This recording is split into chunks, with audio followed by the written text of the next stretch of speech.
Schiller returns to his practical exercise after the excursion into the discussion of art. His claim is though the intermediate condition of aesthetic freedom does nothing to directly resolve moral dilemmas, it is the only way to lead man out of sensuousness and into rationality. To make man moral, you must first make him aesthetic.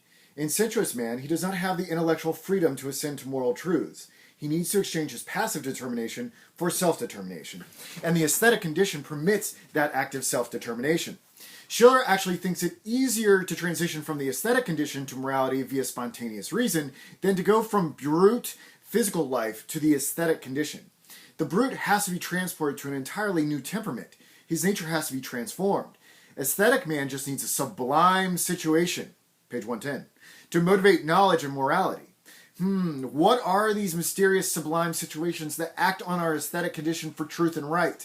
Perhaps Schiller means that self-reprimand and self-reward govern when we are free in the aesthetic condition.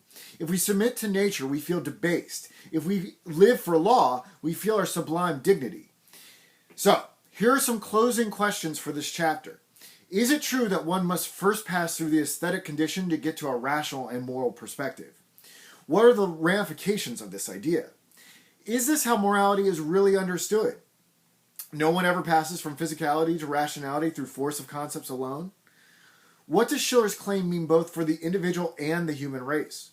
Was there a moment in our personal development where we dwelled in aesthetic freedom? Again, when? Was there a moment in human history where humanity dwelled in the aesthetic condition?